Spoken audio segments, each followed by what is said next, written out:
Good evening, and welcome to the Way of Salvation Christian Church presents the one-year Chronological Bible 365-day reading plan brought to you by Tyndale House Publishers.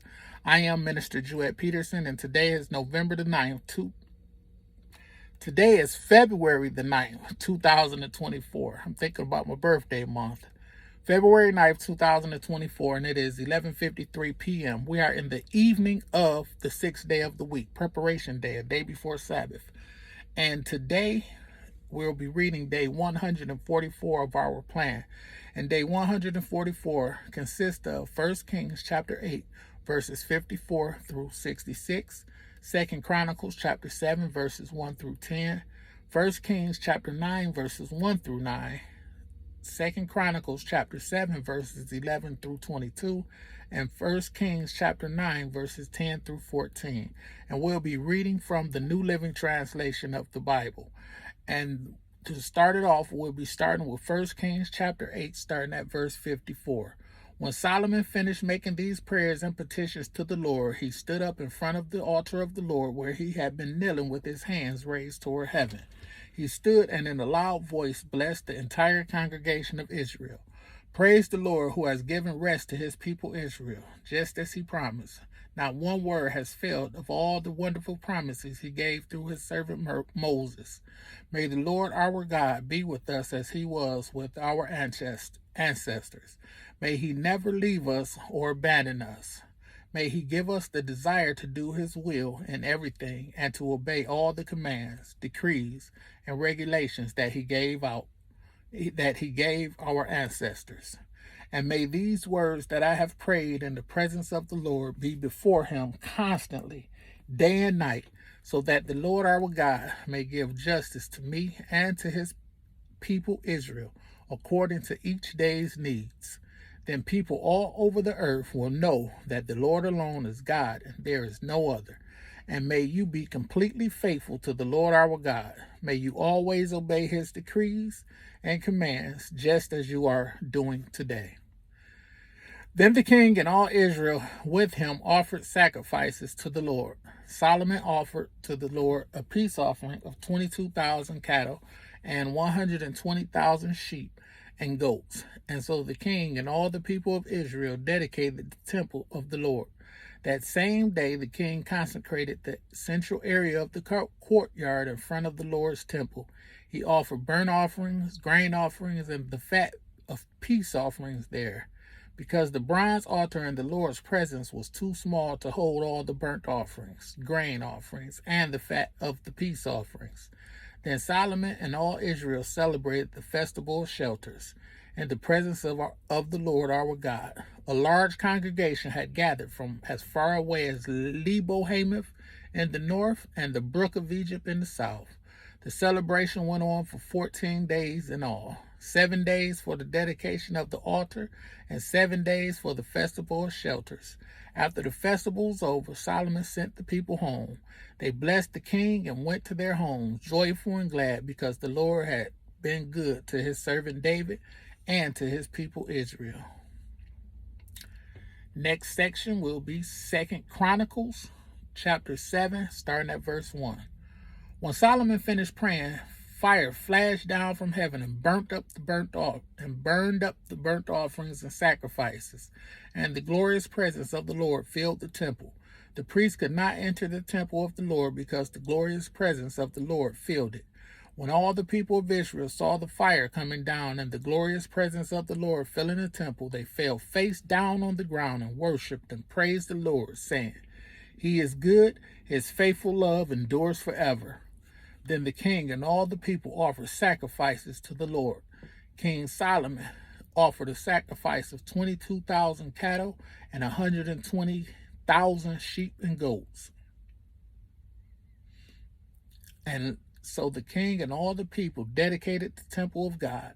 The priests took their assigned positions, and so did the Levites who were singing. His faithful love endures forever. They accompanied the singing with music from the instruments King David had made for praising the Lord. Across from the Levites, the priests blew the trumpets while all Israel stood. Solomon then consecrated the central area of the courtyard in front of the Lord's temple. He offered burnt offerings and the fat of peace offerings there, because the bronze altar he had built could not hold all the burnt offerings, grain offerings, and sacrificial fat. For the next 7 days, Solomon and all Israel celebrated the festival of shelters. A large congregation had gathered from as far away as Lebo Hamath in the north and the brook of Egypt in the south. And on the 8th day they had a closing ceremony, for they had celebrated the dedication of the altar for 7 days and the festival of shelters for 7 days. Then at the end of the celebration, Solomon sent the people home. They were all joyful and glad because the Lord had been so good to David and to Solomon and to his people Israel. Next section will be 1 Kings chapter 9, and we're starting at verse 1. So Solomon finished building the temple of the Lord as well as the royal palace. He completed everything he had planned to do. Then the Lord appeared to Solomon a second time, as he had done before at Gibeon. The Lord said to him, I have heard your prayer and your petition. I have set this temple apart to be holy. This place you have built where my name will be honored forever. I will always watch over it, for it is dear to my heart. As for you, if you will follow me with integrity and godliness, as David your father did, obeying all my commands, decrees, and regulations, then I will establish the throne of your dynasty over Israel forever. For I made this promise to your father David. One of your descendants will always sit on the throne of Israel. But if you or your descendants abandon me and disobey the commands and decrees I have given you, and if you serve and worship other gods, then I will uproot Israel from this land that I have given them. I will reject this temple that I have made holy to honor my name. I will make Israel an object of mockery and ridicule among the nations. And though this temple is impressive now, all who pass by will be appalled and will gasp in horror. They will ask, why did the Lord do such terrible things to this land and to this temple? And the answer will be, because his people abandoned the Lord their God, who brought their ancestors out of Egypt, and they worshipped other gods instead and bowed down to them. That is why the Lord has brought all these disasters on them. Next section will be 2 Chronicles chapter 7, starting at verse 11. So Solomon finished the temple of the Lord as well as the royal palace. He completed everything he planned to do in the construction of the temple and the palace. Then one night the Lord appeared to Solomon and said, I have heard your prayer and have chosen this temple as the place for making sacrifices. At times I might shut up the heavens so that no rain falls, or command grasshoppers to devour your crops, or send plagues among you. Then if my people who are called by my name will humble themselves and pray and seek my face and turn from their wicked ways, I will hear from heaven and will forgive their sins and restore their land. My eyes will be open and my ears attentive to every prayer made in this place. For I have chosen this temple and have set it apart to be holy, a place where my name will be honored forever. I will always watch over it, for it is dear to my heart. As for you, if you faithfully follow me as your father, verse 17, as for you, if you faithfully follow me as David your father did, obeying all my commands, decrees, and regulations, then I will establish the throne of your dynasty. For I made this covenant with your father David when I said, one of your descendants will always rule over Israel. But if you or your descendants abandon me and disobey the decrees and commands I have given you, and if you serve and worship other gods, then I will uproot the people from this land that I have given them. I will reject this temple that I have made holy to honor my name.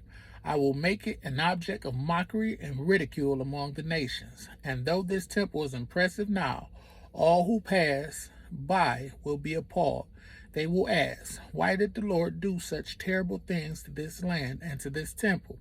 And the answer will be, because his people abandoned the Lord, the God of their ancestors, who brought them out of Egypt, and they worshiped other gods instead and bowed down to them.